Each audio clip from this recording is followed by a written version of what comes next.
வணக்கம் நண்பர்களே. இப்போ நம்ம பார்க்குறது ஓ ஜெனரல்னு சொல்லுவோம். அதோட ஏசியோட மோட்ரு. இது வந்து இன்வெர்டர் ஏசியோடது. எல்லாம் பிரிச்சுட்டோம். இது மித்த மோட்ரு மாதிரி இல்லை. இதை பிரிக்கிறதே எல்லாம் ஒவ்வொரு காடி கொடுத்து இது கொஞ்சம் வித்தியாசமாக கொடுத்துருக்கான். இந்த மோட்ரு இப்போ தான் நான் ஃபஸ்ட்டு பிரிக்கிறேன்.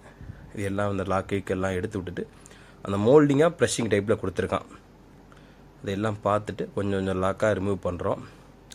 ஏன் இதை கலட்டுறோம் அப்படின்னு பார்த்துட்டிங்கன்னா, இதில் ஒரு சவுண்டு ஓடுறப்ப நல்ல ஒரு சவுண்டு வருது. அதை கஸ்டமர் நம்மகிட்ட சொன்னாங்க. சரி, அதனால் எல்லாமே டோட்டல் சர்வீஸ் எடுத்து இதை நம்ம பிரித்து பண்ணித்தரோம். இதை நம்ம பண்ணுறனால பார்த்தீங்கன்னா கண்டிப்பாக ஏசியோட லைஃப் வந்து அதிகரிக்கும்.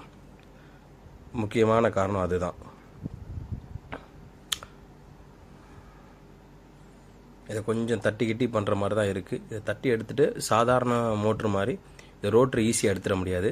இதில் உள்ள ஒரு போர்டு கொடுத்துருப்பாங்க. அந்த போர்டை ஃபுல்லாக ரிமூவ் பண்ணி எடுத்துட்டு டீசால்டர் பண்ணி எடுக்கணும். அது எடுத்ததுக்கப்புறம் தான் அதனால் நம்ம ரோட்ரு எடுக்க முடியும். இதை நம்ம எடுக்கும் போது மட்டும் கொஞ்சம் பார்த்து நம்ம கவனமாக எடுக்கணும். இதை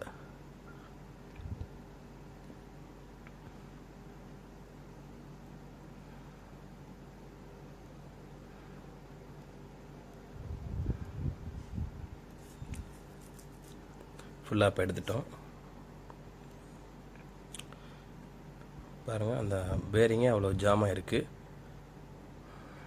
ஆனால் வெளியே இருந்து பார்க்குறப்ப சுற்றினா ஸ்மூத்தாக தான் இருக்கிற மாதிரி தெரியும். ஆனால் ஓடும்போது மட்டும்தான், அதோட ஹை ஸ்பீட் எடுக்கும் போது மட்டும்தான் அந்த இது இருக்கும்.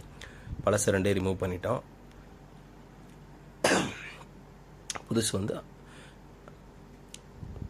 புதுசு அதே மாதிரி தான் போட போகிறோம். அதில் என்எம்பி சைனா இருக்கும். நம்ம மாற்ற போகிறது என்எம்பி சிங்கப்பூர், அந்த மாதிரி பிராண்டு மாற்ற போகிறோம். போடும்போது கொஞ்சம் கிரீஸ் போட்டுட்டு போனால் நல்லாயிருக்கும். பேரிங்லேயே கொஞ்சம் அப்ளை பண்ணுறது நல்லாயிருக்கும்.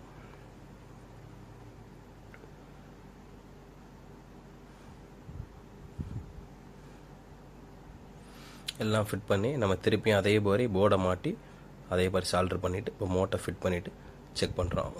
திருப்தியாக இருக்குது.